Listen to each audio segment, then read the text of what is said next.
universe appears to be 13.8 billion years old. Earth is like 4.5 billion years old. In another half billion years or so, the sun will expand and probably evaporate the oceans and make life impossible on Earth. Which means that if it had taken consciousness 10% longer to evolve, it would never have evolved at all. It's 10% longer. And I wonder how many dead one-planet civilizations there are out there in the cosmos that never made it to the other planet and ultimately extinguished themselves or were destroyed by external factors. Probably a few.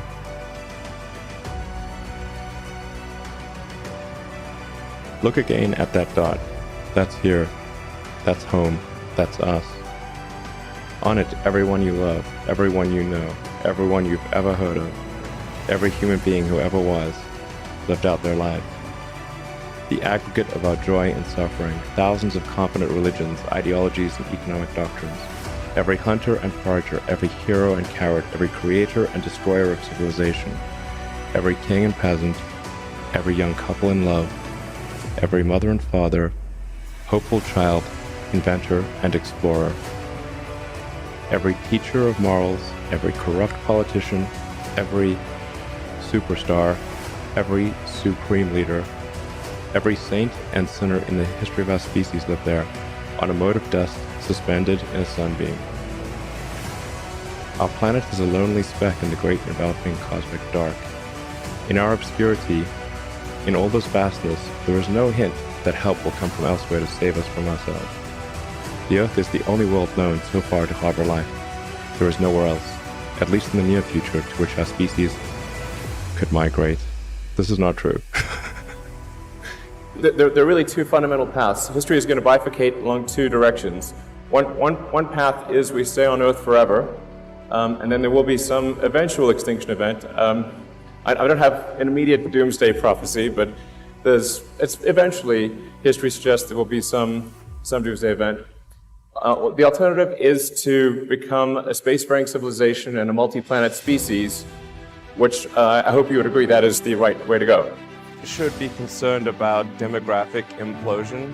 So if you look at countries like Japan, most of Europe, China, and you look at the birth rates in a lot of those places is only at about half of the sustaining rates. When you have an inverted demographic pyramid, so if you look at the pyramid and you've got age variation, 60-year-olds, 50-year-olds, 40-year-olds, 20-year-olds, like sort of a demographic pyramid. Right. And in some countries, it's like an upside-down pyramid, so it'll sort of fall over. It will not stand. What we'll actually have in those countries is a very high dependency ratio, where the number of people who are retired is very high relative to the number of people who are net producers. And so you cannot, the social safety net will not hold. We didn't evolve for this because we sort of evolved to just always procreate, and there wasn't birth control or anything. Right. Just like have lots of babies. It's like pop the course and like hopefully some of them would survive. That was like all of human history until very recently. And now it's, you've got cases like Japan where adult diapers outsell baby diapers. Europe's in a similar situation. China's headed the same way because they've had the one-child policy, and then even though they've relieved the one-child policy, the social norm has become to have an average one kid. So even when they relieved that requirement, it didn't change. You can imagine, like people sometimes say, well, what about immigration? It's like, okay, look, there's 1.5 billion people in China. Where is China going to get 700 million new people? Okay, that's like 3 Indonesians.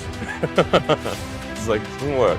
And the full gravity of this is not well understood, but will become a severe issue in the next few decades. So civilization here on Earth could end with a bang or one thing. But it could also be like a whole series of things. Like what killed the dinosaurs? Well, it wasn't just one thing. There was like a whole bunch of things happened in a row. They could have taken any one of those things. They had like 3 things happen, and no dinosaurs. If the species is going to survive, Yeah. you kind of have to escape. It's mostly about the species. I mean, there have been some real doozies of massive meteors and super volcanoes, and the continents have moved all over the place, and Earth's been a snowball and super hot. If you read like the geological history of Earth, it's like very long and complicated. So And then there have been so many extinction events, not like just a few. Galactic timescale, even with sublight, we are forever confined to Earth until eventually something terrible happens, or another future where we are out there on many planets, maybe even going beyond the solar system. I think that second version is incredibly exciting and inspiring, and there need to be reasons to get up in the morning. You know, life can't just be about solving problems. Otherwise, what's the point?